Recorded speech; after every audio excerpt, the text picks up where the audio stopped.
as a person on the internet of some type, you're not supposed to understand a lot.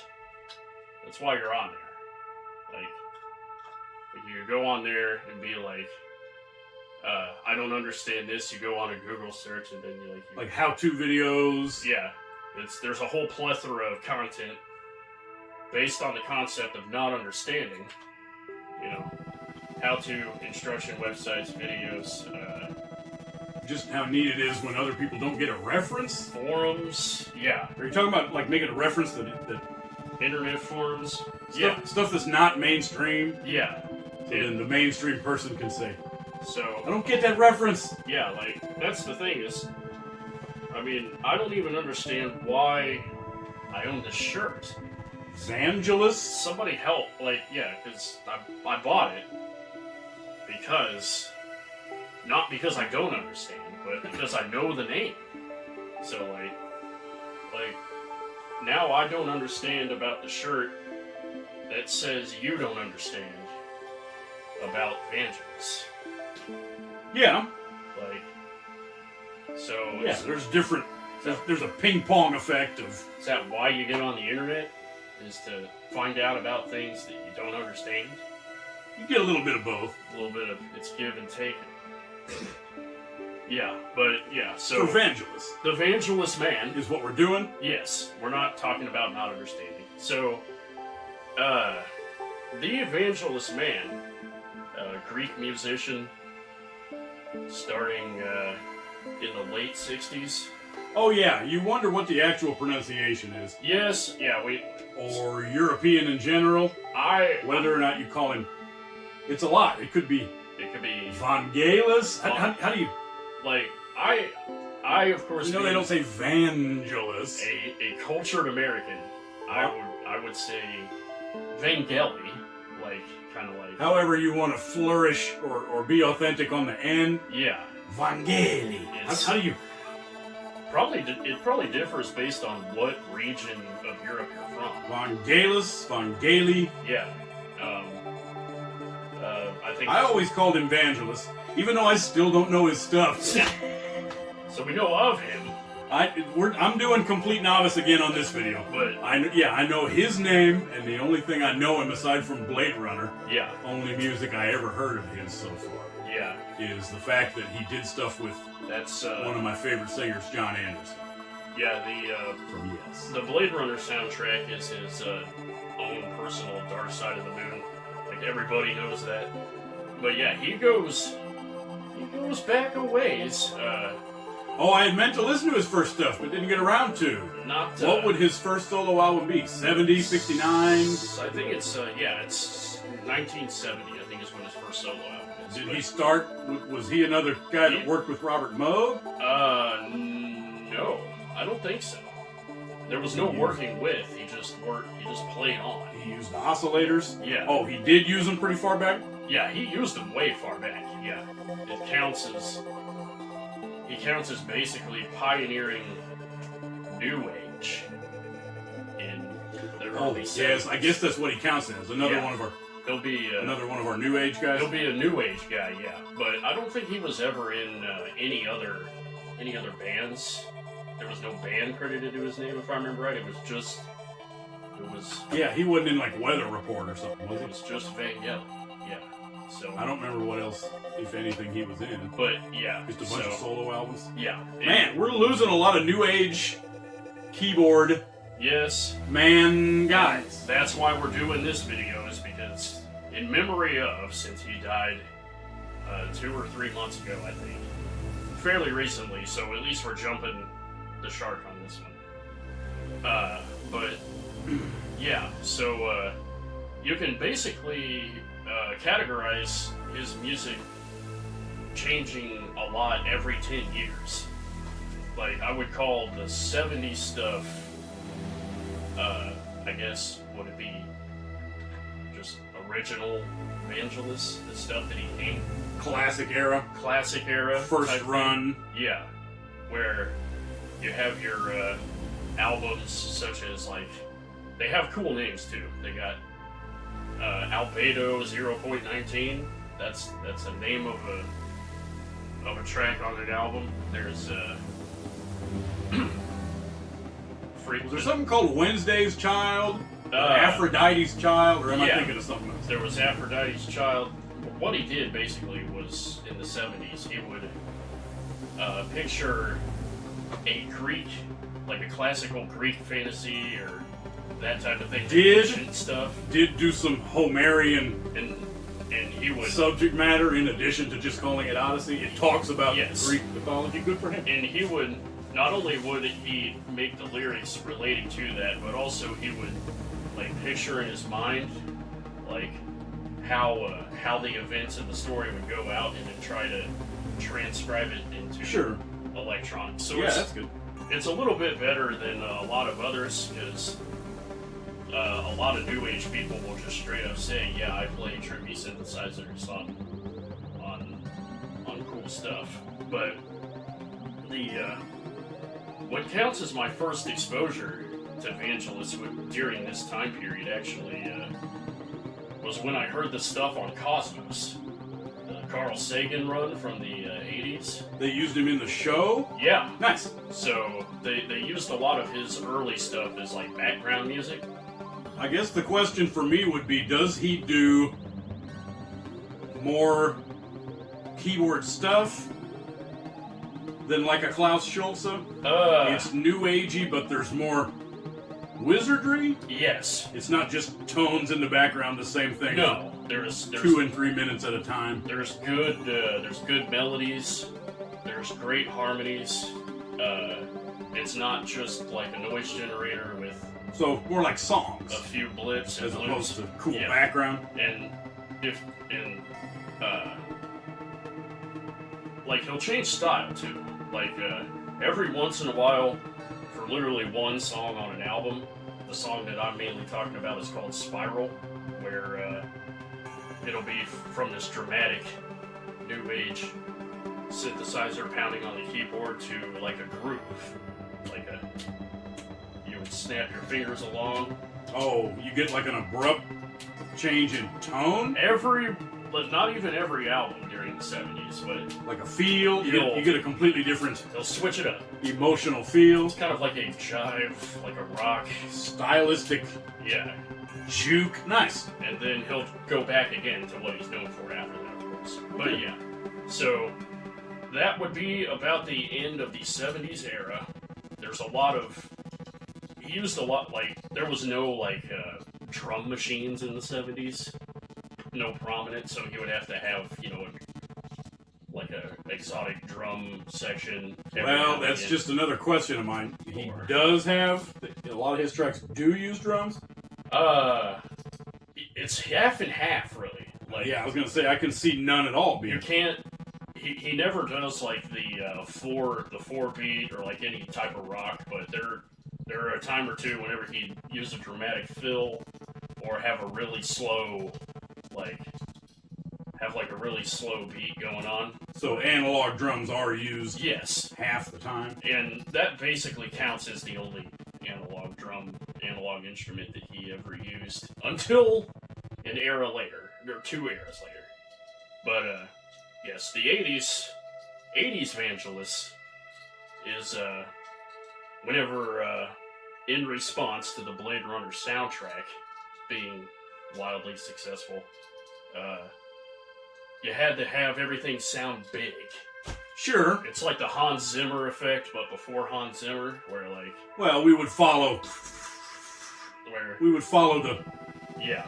The trends of the timeline. They're latching onto this sound, so I should make more of it. Big 80s sound. But yeah, we would come up with these big, they would call them pad sounds, where it's like one digital or one electronic sound that would overtake the rest of the song, but you're supposed to be able to pick out the intricacies of whatever's in the background, where like a melody would be quieter than the pad, or one melody would go off here and a harmony would go off here. He did a lot of it. So you can kind of have a job to do during listening to the track. And I mean, I appreciate it, that it wouldn't all just be... It's not all just bling and like It's not all just a big bass sound that engulfs you. It's not all specifically designed for zoning out and meditating. And the great thing about the Blade Runner soundtrack in particular is that it has to change style for the movie, but that also adds another element to listen for just for that album. But yeah, you got Methodia, which is where the other part of the song Heaven and Hell went, I think, as well as doing a chronological for each of the major Greek gods, you know, like Zeus and them, and as is the times, the late 80s would go to more towards a good mix of, you know, the big sound as well as using samples, because what every electronic guy started doing. I mean, why not? So he would appreciate a big analog drum or timpani or whatnot, and put it accordingly in his songs. The album from '88 called Direct, 1988's Direct, probably the best example of the homogeneous mix between big sounds and heavy techno-style beats. Because he would use the drum machine, but he would also he would do the Phil Collins thing of making the drums sound bigger. Peter Gabriel. With a dance beat? Kind of. It started integrating he also, around the late 80s, started integrating a more constant beat because when you're using samples, you have a... Yeah, but it doesn't count as a dance beat. No, it doesn't. You're still in the throes of New Age, so it's a little slow, but the beats started getting more consistent, and all of that. Kind of like Enigma? Yeah. So where you get a beat in there? Yeah. Well, it's not for pounding on a club floor. No, but it still has a nice... Keeps your what counts as a beat. Interested in going into song. So the 90s was when this this magical era started taking place that I referred to earlier. Oh, it's the 90s! But yes, the 90s was when he started embracing choir, analog and digital choir voices. Cool. With these, I mean, I'll go along with it. Early and mid 90s, the album Voices from 1992, great example. And you'll get keyboard choir sometimes? Yes. Yeah. Yeah, so he'll try to blend it all together. I used to like that stuff. You know, well, clearly one is a guy with his finger on a... Yeah.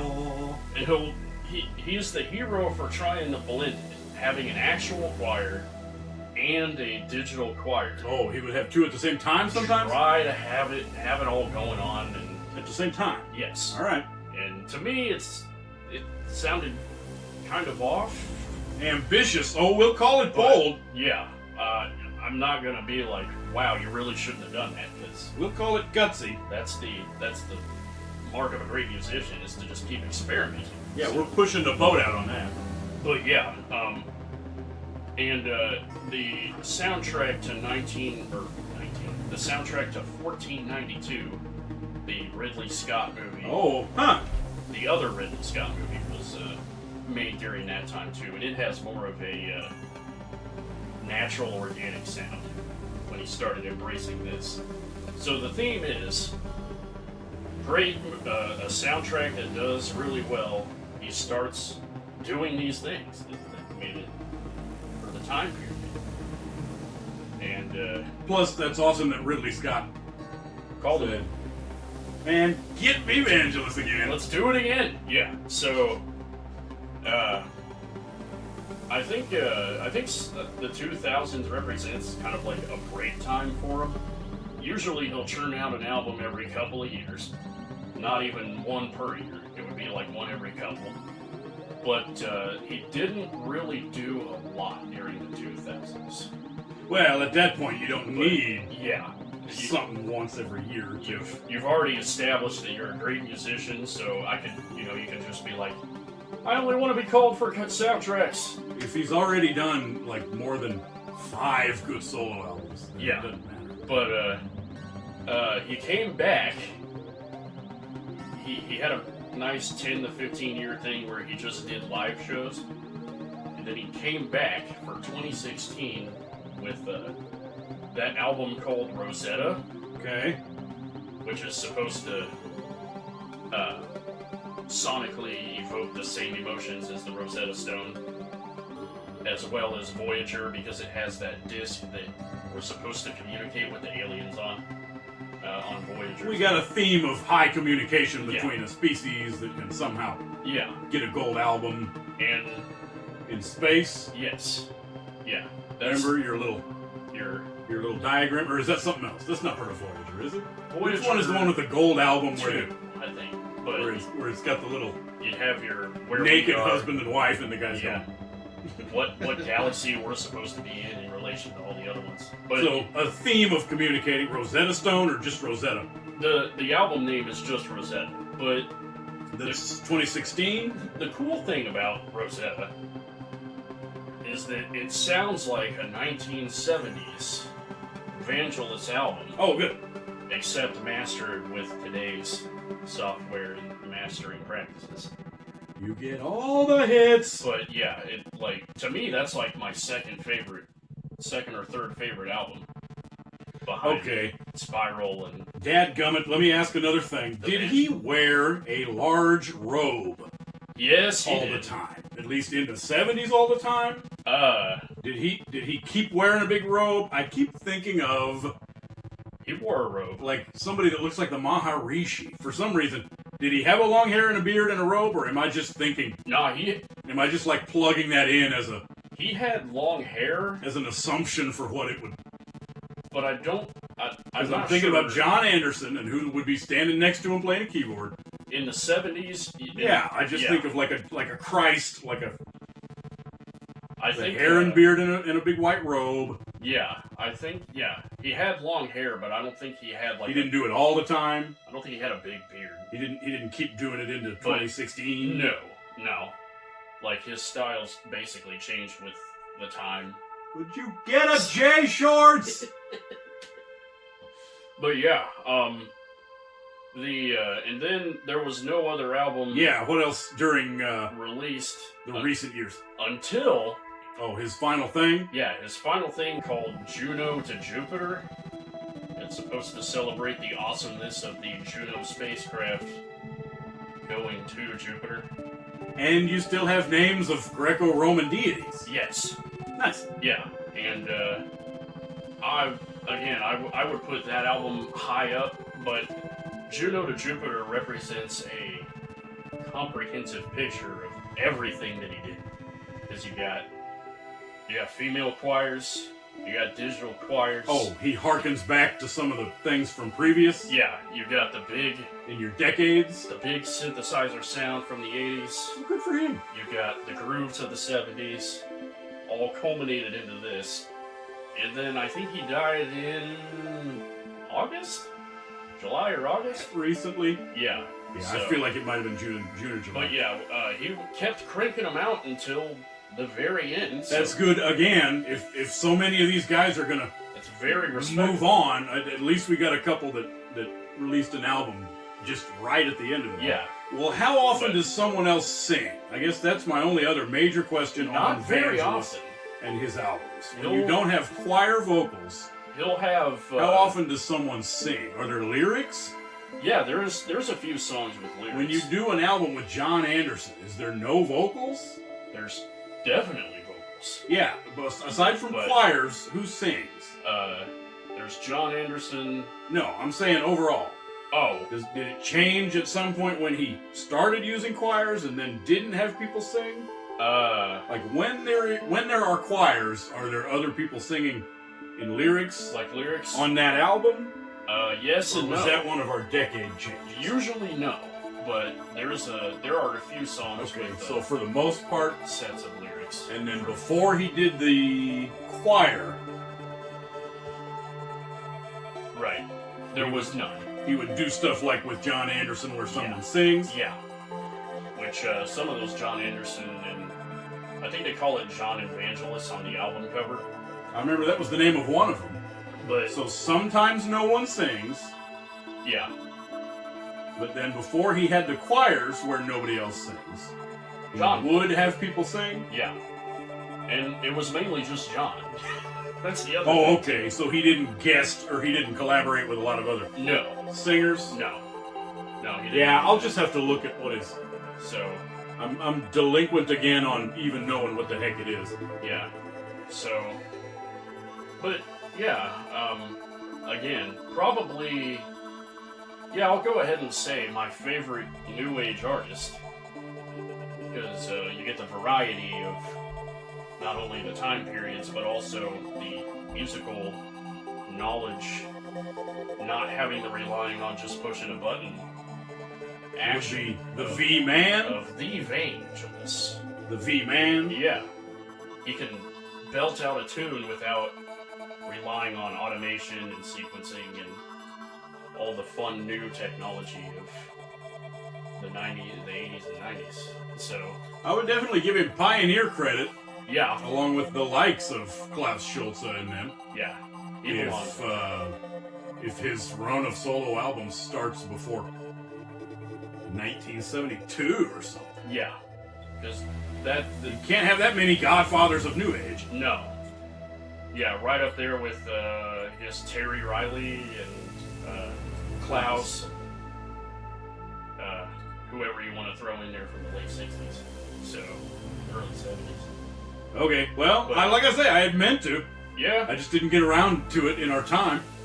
That I should basically just start at the beginning of his career. It's, and hell of a look forward to anything where John sings. It's good stuff. But it's mid-70s John Anderson. That's singing in the Exactly. So, during prime time. He started sucking, but Jono is one of my very favorite singers. Yeah, so. Did you ever see that? Was that Adult Swim? Oh, gosh. Where they had the non-Vangelis, the non-Marauder, oh, yeah, and the non-Wendy Carlos. Yeah, I've to do a Moog off. Good job, guys. Well, now I gotta go back to it and see if he had the hair, the beard. Looked like Maharishi. I keep thinking that's what Vangelis looks like. I think that would be more as he gets older. I was wearing a suit. Yeah, what year was... I forgot what year that was supposed to take place. Yeah. Was that supposed to be like 1977 or 73? Oh, man. It's a good bit. I do like it. So, but yeah. Alright, so yeah, I have to listen to some Vangelis now. The Vangelis man.